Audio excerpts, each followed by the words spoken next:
आज हम एक बहुत ही इंटरेस्टिंग टॉपिक न्यूक्लियस की चर्चाएं करेंगे। जैसा कि हम जानते हैं, today's biggest source of energy and future's biggest source of energy is going to be this nuclear source, nuclear energy.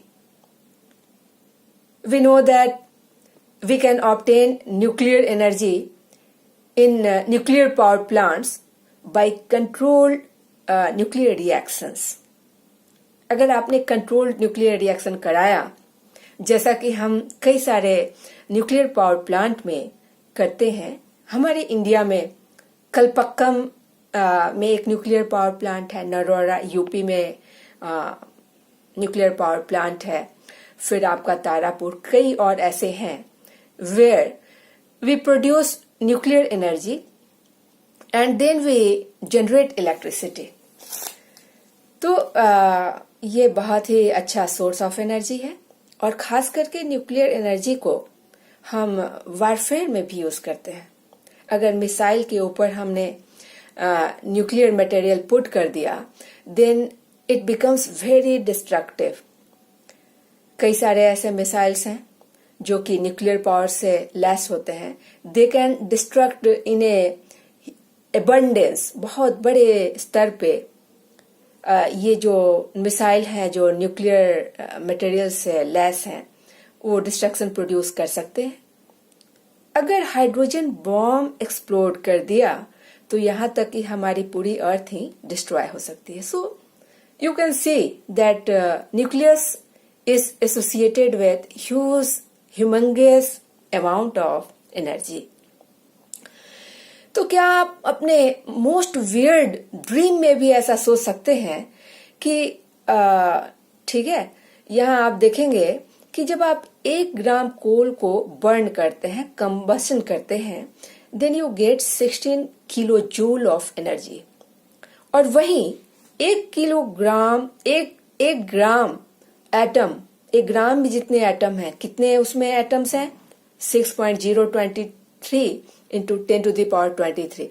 इनमें रह रहे न्यूक्लियस में अगर न्यूक्लियर रिएक्शन हम करा के एनर्जी ऑब्टेन करते हैं, तो हम क्या पाते हैं कि वो एनर्जी इस एनर्जी से तकरीबन 10 टू द पावर 8 टाइम्स ज्यादा है.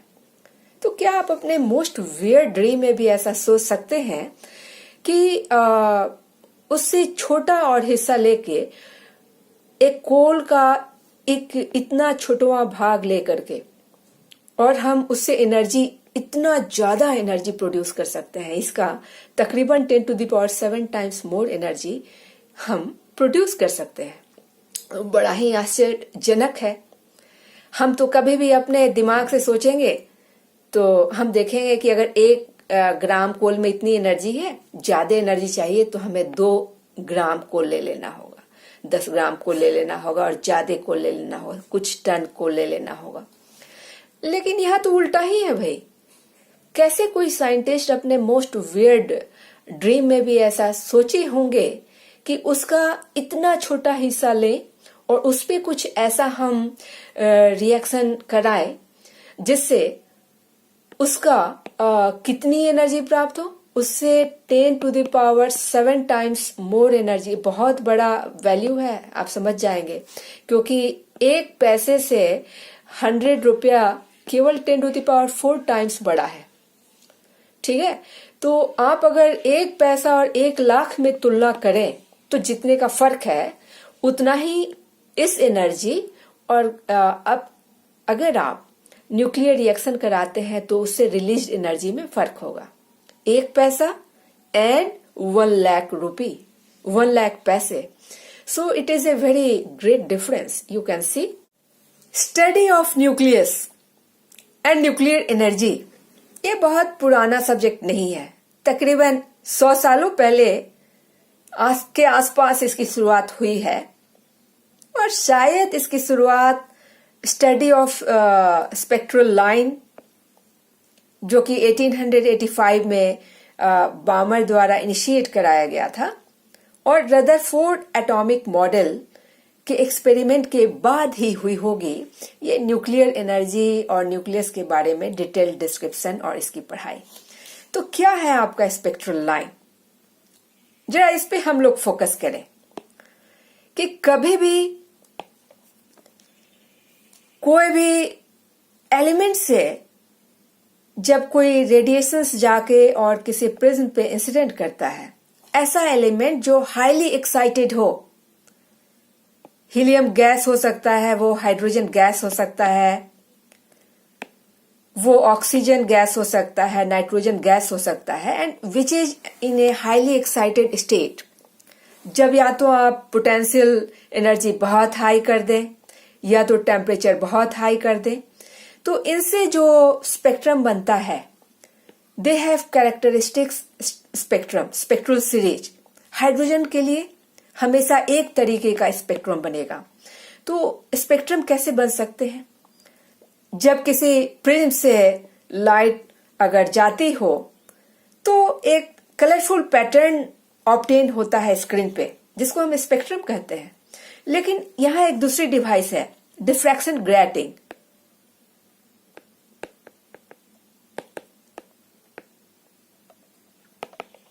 ये डिफ्रैक्शन ग्रेटिंग में बहुत सारे छोटे छोटे स्लिट्स हैं। ये जो लंबी लंबी लाइन आप देख रहे हैं, ये बहुत सारे स्लिट्स हैं, और ये 1 माइक्रोमीटर में भी बहुत सारे स्लिट्स वहां हैं, लंबे लंबे स्लिट्स आप देख सकते हैं, ये सारे लंबे लंबे स्लिट्स।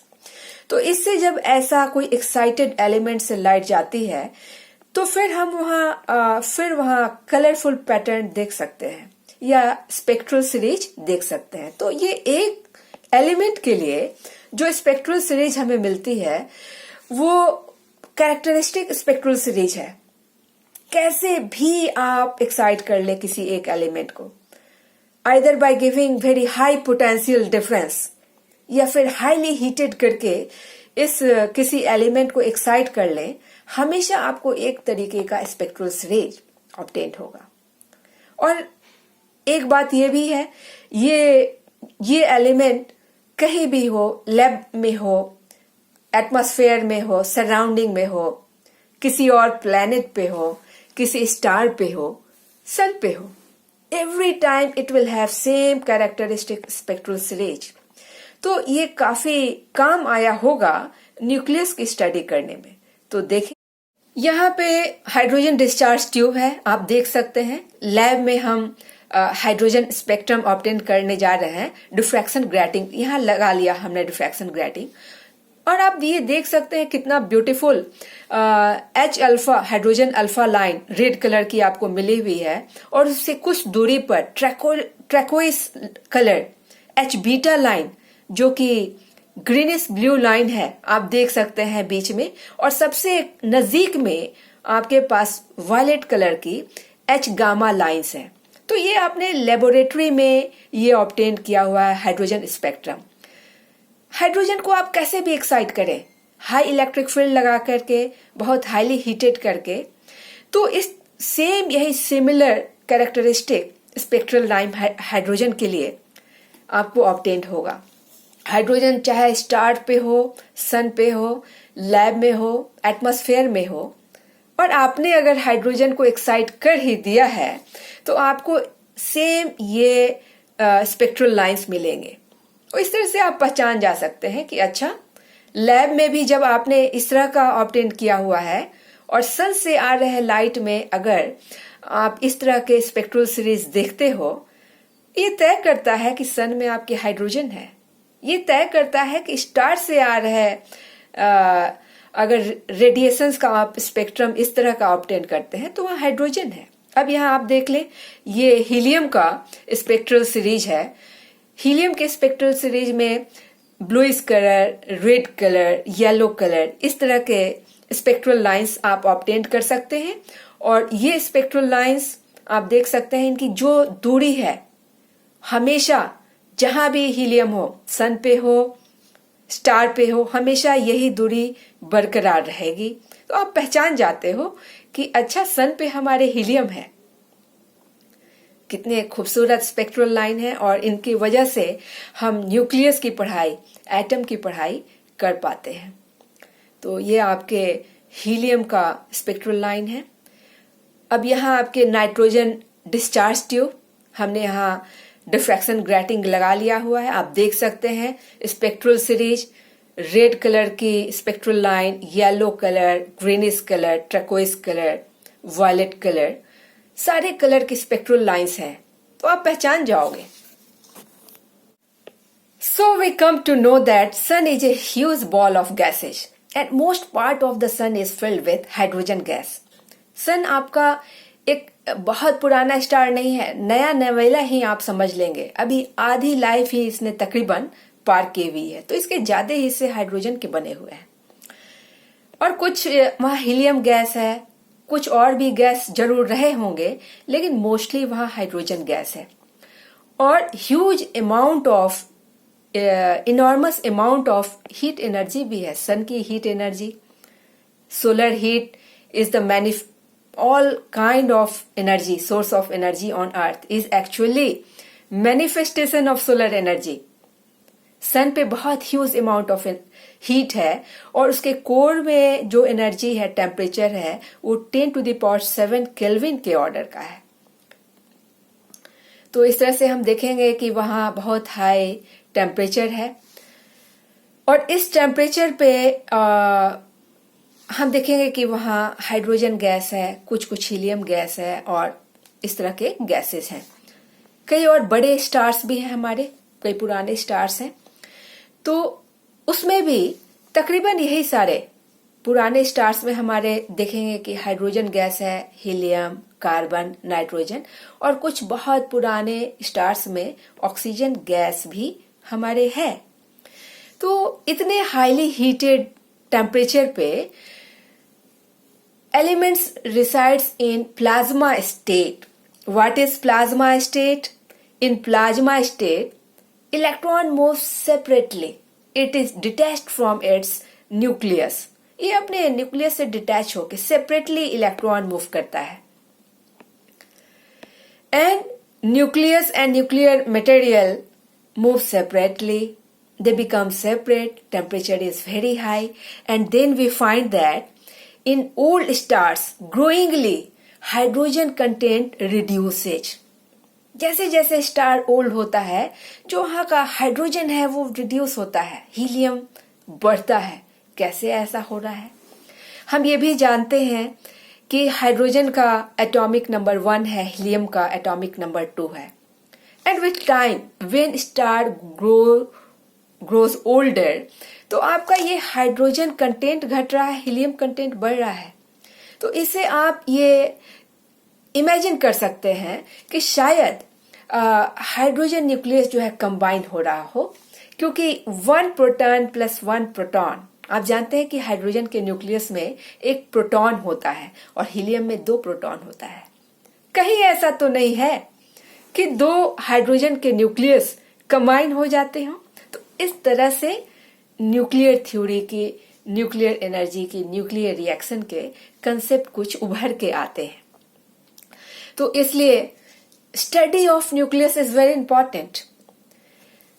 क्या है न्यूक्लियर मास, मास कितनी है, उसका क्या कंपोजिशन है, मास में क्या क्या चीजें हैं आखिर वहां पे, न्यूक्लियस की साइज क्या है और न्यूक्लियस इतना स्टेबल कैसे है। तो इन सभी जो टॉपिक्स हैं इसकी स्टडी हम आगे करेंगे। इसके लिए रदरफोर्ड ने एक प्रपोज किया एक्सपेरिमेंट अल्फा पार्टिकल स्कैटरिंग का गोल्ड फॉइल से, और इस एक्सपेरिमेंट को अंजाम दिया हेंस गीगर और अर्नस्ट मार्सडेन 1911 में। तो ये क्या है? हमने देखा कि जब अल्फा पार्टिकल जो कि आपके सोर्स से निकल के आती हो, सोर्स है बिस्मथ 83-214, ये एक हैवी एलिमेंट है क्योंकि इसका मास टू चार्ज रेशियो ज्यादा है, बड़ा है। तो यहाँ ये रेडियो एक्टिविटी हम फिर बाद में डिस्कस करेंगे, लेकिन एक प्रोसेस है जिसे इसको एक्साइट करके रदरफोर्ड ने एक एक्सपेरिमेंट प्रपोज किया जिसमें अल्फा पार्टिकल स्कैटरिंग, ये मॉडल है, अल्फा पार्टिकल स्कैटर कर रहा होता है गोल्ड लीफ से। and this was experimented by Hans Geiger and Ernst Marsden. तो ये देखिए ऐसा मॉडल का इस तरह का कुछ डायग्राम है, हम देख लेवे। इसमें एक सोर्स है बिस्मथ 83। इस सोर्स को यहाँ एक लीड कन्फाइनमेंट में लिया हुआ रहता है और इसको जब हाई इलेक्ट्रिक फील्ड हम इस पे अप्लाई करते हैं, 5.5 वोल्ट इलेक्ट्रिक फील्ड अप्लाई होता है, तो इसमें से अल्फा पार्टिकल निकल के और गोल्ड फॉयल जो कि काफी पतली है, it is of the order of 10 to the power -7 metre, such small gold foil. आप समझ सकते हैं कि ये एटॉमिक साइज की है तकरीबन। तो उस पे जब अल्फा पार्टिकल स्ट्राइक करती है तो ऐसा समझ सकते हैं आप कि हर वो एटम से इंटरेक्ट कर रही होती है वहां पे। तो आफ्टर इंटरेक्शन ये अल्फा पार्टिकल्स डिफरेंट एंगल पे स्कैटर कर जाती है और पता चलता है कि most of the alpha particle तो पास कर गया। ऐसा प्रतीत होता है कि पूरे के पूरे एटम ऑलमोस्ट एम्प्टी हैं और बहुत कम, तकरीबन एक ही 8000 में या 10,000 में ये बाउंस बैक करता है, एज इफ कि मानो कि ये बहुत हैवी चीज से टकरा गई हो। जैसे आपका स्ट्राइकर किसी हैवी चीज से टकराता है तब तो वापस आता है, लेकिन सेम मास से टकराएगा तो वहां स्टैंड कर जाएगा, स्टैंड स्टिल, और वो मास फिर आगे चला जाएगा। अगर आप कोलिजन चैप्टर याद करें, क्लास 11 में आपने पढ़ा होगा कि किसी हैवी चीज से, जैसे बल्ले से कोई बॉल टकराया, इट विल बाउंस बैक। तो यहाँ कुछ पार्टिकल ही बाउंस बैक हो रहा है। ऐसा प्रतीत होता है कि जो कुछ पार्टिकल बाउंस बैक हो रहा है किसी बहुत ही हेवी मटेरियल से कोलाइड कर गया हो और उसी हेवी पार्ट को हम न्यूक्लियस कहते हैं। और सिंस अल्फा पार्टिकल पॉजिटिव है और ये टोटली रिपेल हो जाता है, हम ऐसा समझ सकते हैं कि वे जो हाईली कंडेंस्ड पोर्शन है एटम का, उसमें केवल पॉजिटिव चार्ज ही रहे होंगे। तो इस तरह से पता चलता है कि nucleus is mostly made out of positive charges. All the positive charges reside in a very small portion of atom, and that is called nucleus, and almost all the mass, because it is very heavy, it deflects। सोचिए कि momentum को totally ये invert कर देता है, जैसे bat से ball टकरा करके टोटली उसका मोमेंटम रिवर्स हो जाता है, तो जरूर ही वहां मास भी बहुत ज्यादा होगा। So almost all the masses and all the positive charge reside in the nucleus. और जब उन्होंने स्टडी किया तो पाया कि size of nucleus is of the order of 10 to the power -15 metre, 1 femtometer, इतनी छोटी ये साइज है। बड़ा इंटरेस्टिंग ये स्टडी भी है, हम लोग थोड़ा आगे इस पर लाइट डालेंगे।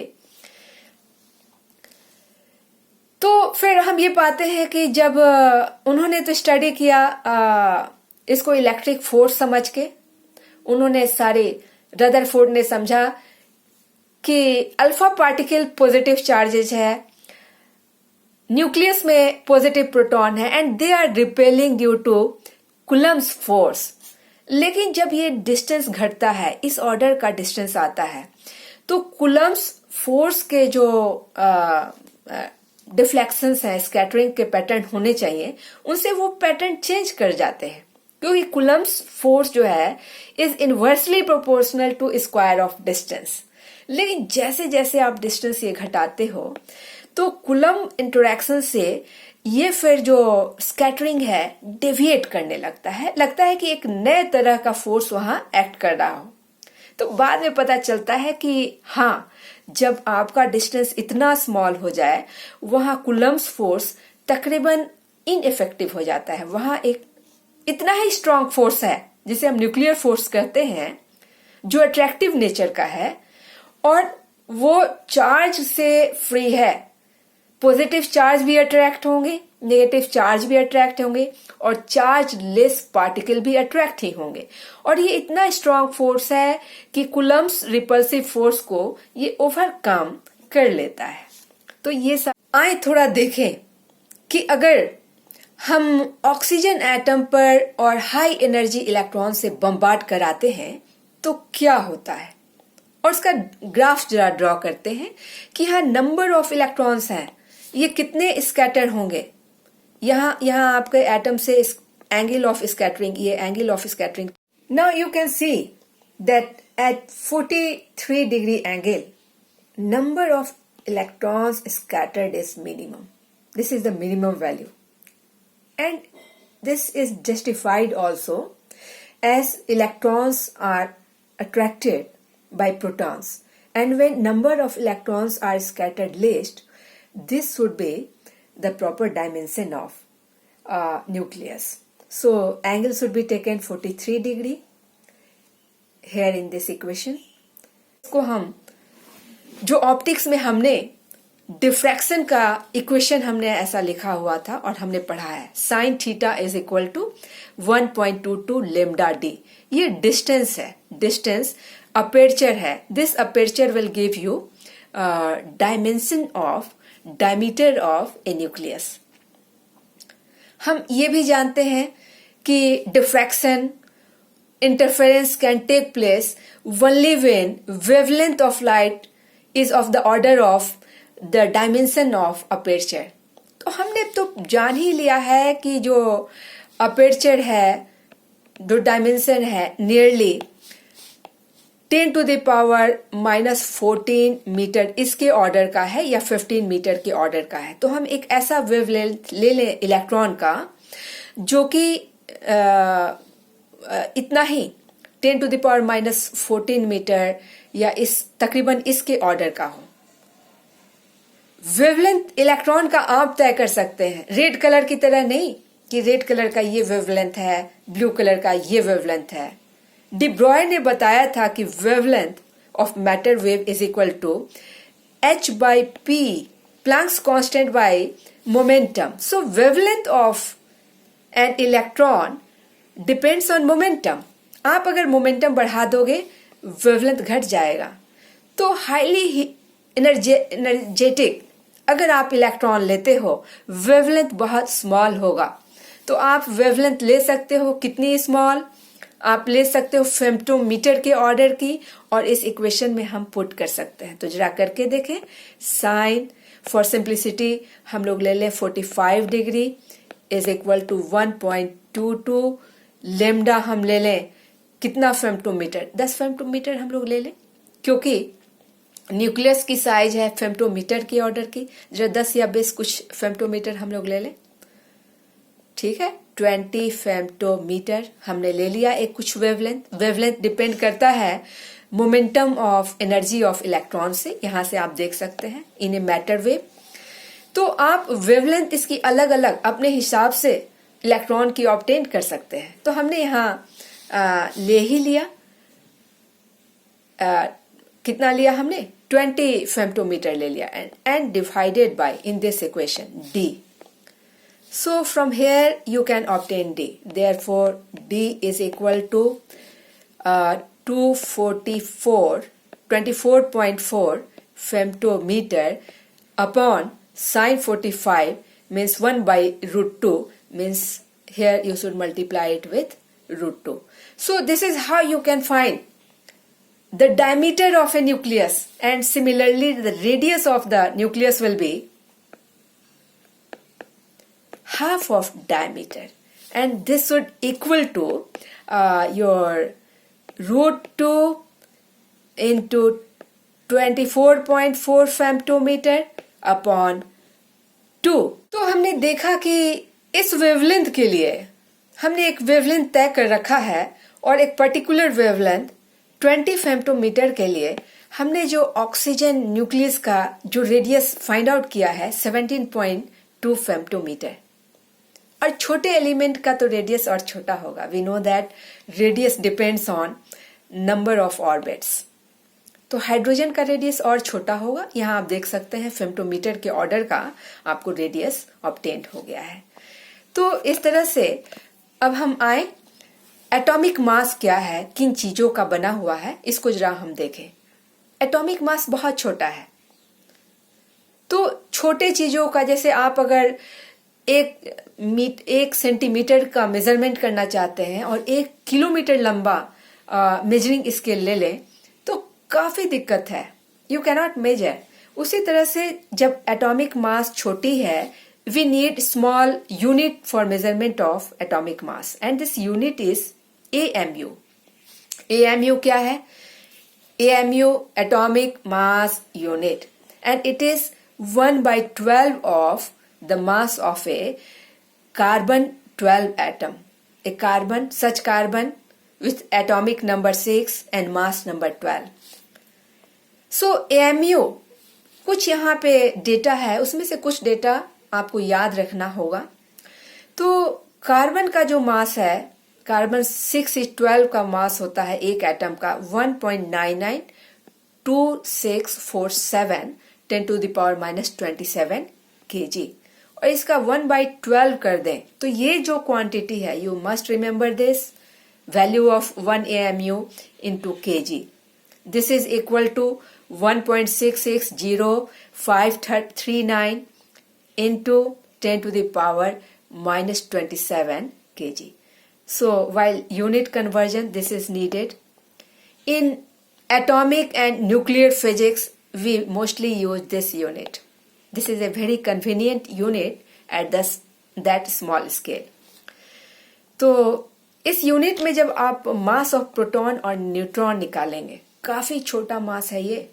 मास of proton in AMU in this unit is equal to 1.00727, तकरीबन 1 के बराबर, और मास ऑफ न्यूट्रॉन थोड़ा सा इससे ज्यादा है, आप देखेंगे 1.00866 यूनिट, और इसका यहाँ पे केजी में कन्वर्जन है 1.67262 into 10⁻⁻27।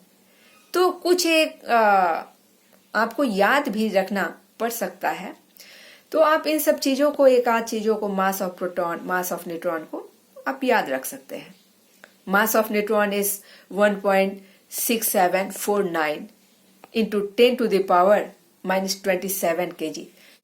Einstein's energy mass conservation equation, ये आपने जरूर जाना है, पहले पढ़ा हुआ है। तो यहां से मास की एक नई यूनिट निकल के आती है in terms of energy by c²। ये बड़ा ही इंपॉर्टेंट यूनिट है for nuclear and atomic physics. तो अगर आप मास ऑफ इलेक्ट्रॉन, आप इसको जरूर याद कर ले, 511 keV for energy divided by c² and it is equal to 0.5 MeV by c²। ऐसे ही मास ऑफ प्रोटॉन आप देख सकते हैं 938.27 MeV बाय c²। न्यूट्रॉन का मास बस एक नंबर से ज्यादा है in terms of this unit. This is your 939.56 MeV by c²।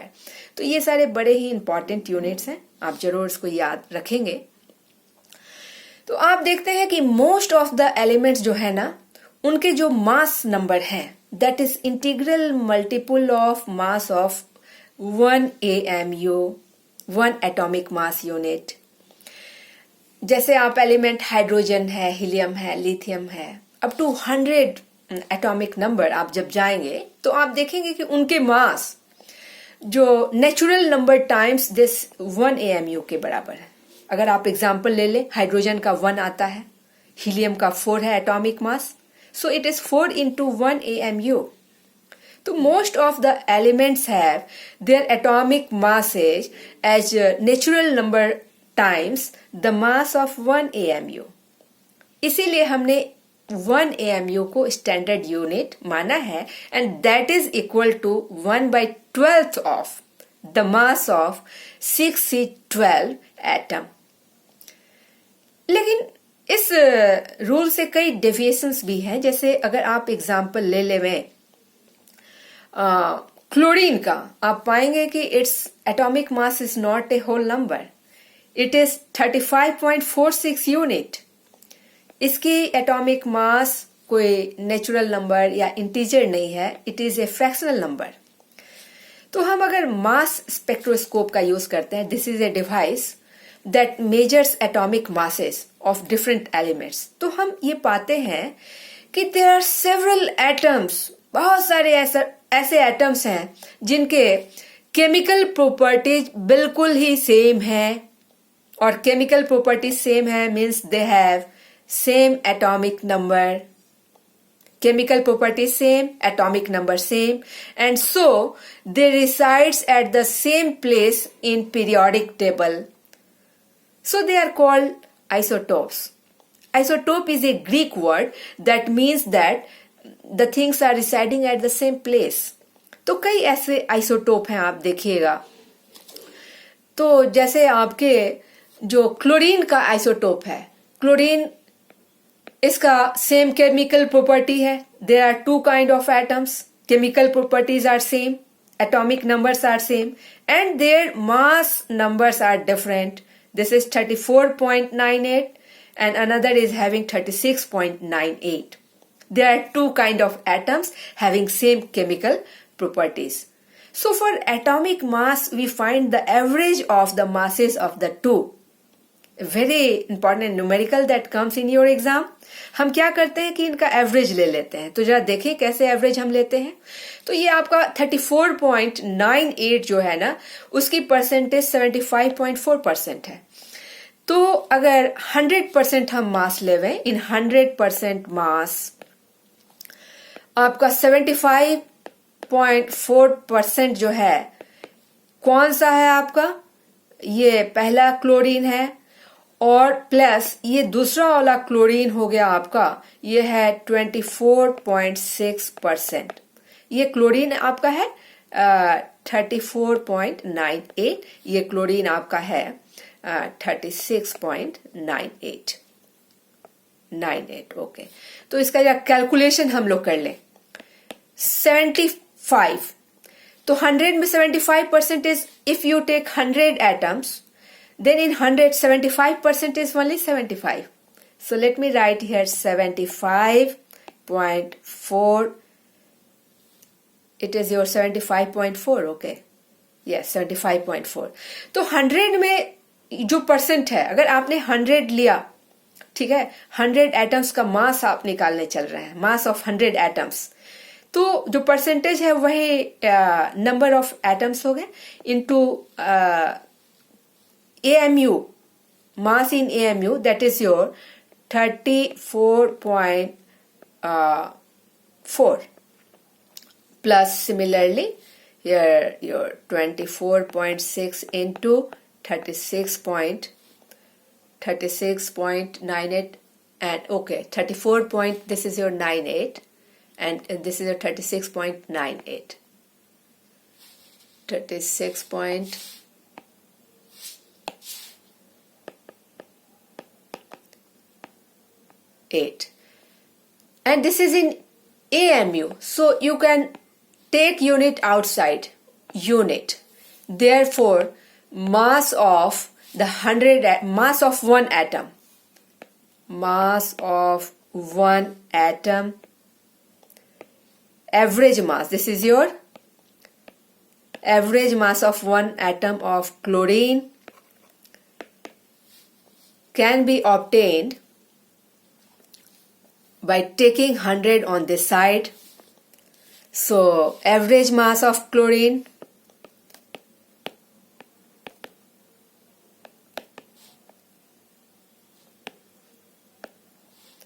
is equal to your that quantity 75.4 into 34.98 plus 24.6 into 36.98 divided by 100, and this comes equal to 35.46 nearly. So this is the atomic mass of chlorine. Similarly, hydrogen has 3 isotopes. Isotopes means atomic number same, chemical property same, but mass number different. So hydrogen का 3 atomic mass आया 1.0078 unit, 2.0141 unit and 3.016 unit. Nearly 1, 2, 3 के बराबर है. तकरीबन ये आपके 1:2:3 के ratio में है ये सारे मासेज।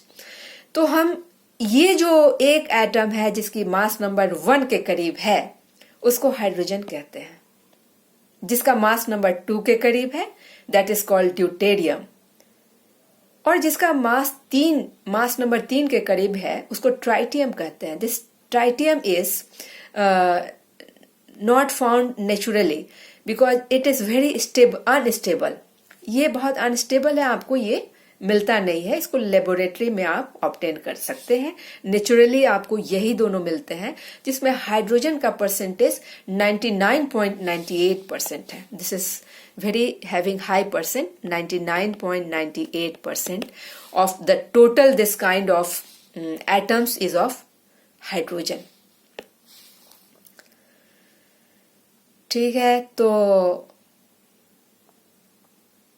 फिर जेम्स चैडविक, उन्होंने बेरिलियम एटम को अल्फा पार्टिकल से बम्बार्ड कराया और वो देखते क्या है कि कुछ न्यूट्रल रेडिएशंस जो हैं बेरिलियम एटम से निकल के चले आ रहे हैं। ये 1932 की बात है कि कुछ न्यूट्रल रेडिएशंस निकल के आ रहे हैं और उन्होंने जब उस न्यूट्रल रेडिएशंस को लाइट एटम्स पे बम्बार्ड कराया तो देखते हैं क्या कि प्रोटॉन इमिट होता है। जो न्यूट्रल रेडिएशंस निकल के आया था उस न्यूट्रल रेडिएशन को जब लाइट एटम पे बम्बार्ड कराया जाता है प्रोटॉन बाहर निकल के आता है। और अगर आप उन प्रोटॉन के एनर्जी को देखें, proton is moving, it has kinetic energy, it has momentum. तो कंजर्वेशन ऑफ एनर्जी और मोमेंटम लगाएं तो आप देखेंगे कि अगर इन न्यूट्रल रेडिएशंस को आप फोटोन मान लेते हैं अगर, क्योंकि तब तक केवल फोटोन ही न्यूट्रल रेडिएशन जो है डिस्कवर हुआ था, तो फोटोन मानने पर आपका उनका जो एनर्जी कंजर्वेशन और मोमेंटम कंजर्वेशन वायलेट हो जाता है। फोटोन मानने पर उनकी कुछ ज्यादा एनर्जी होनी चाहिए थी जो कि ज्यादा एनर्जी नहीं है। तो फाइनली जेम्स चैडविक ने इन रेडिएशंस को उन्होंने नाम दे दिया न्यूट्रॉन और इस तरह से न्यूट्रॉन का डिस्कवरी होता है 1932 में।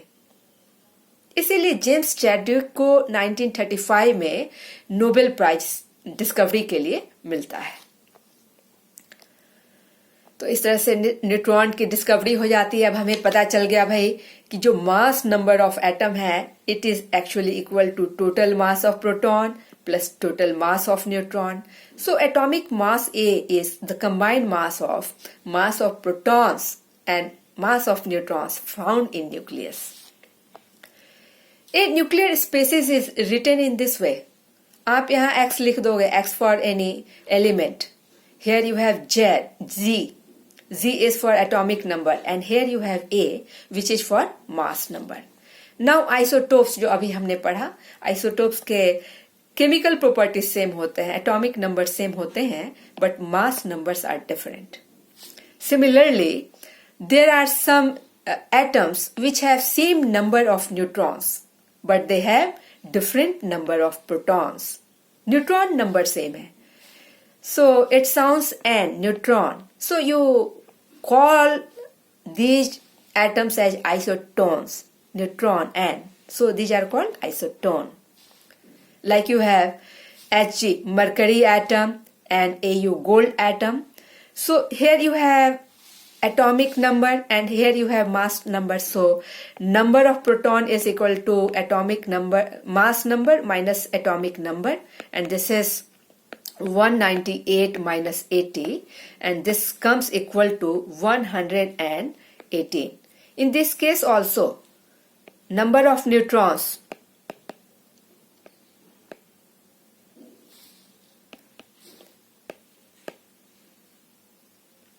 is equal to atomic number and mass number. Mass number 197 minus 79 and you get the same number 81118. So here number of neutron is same. Such atoms are called isotones. Similarly you have another kind of atoms which have same mass numbers. They are called isobars. The atoms which have same mass number but different atomic number.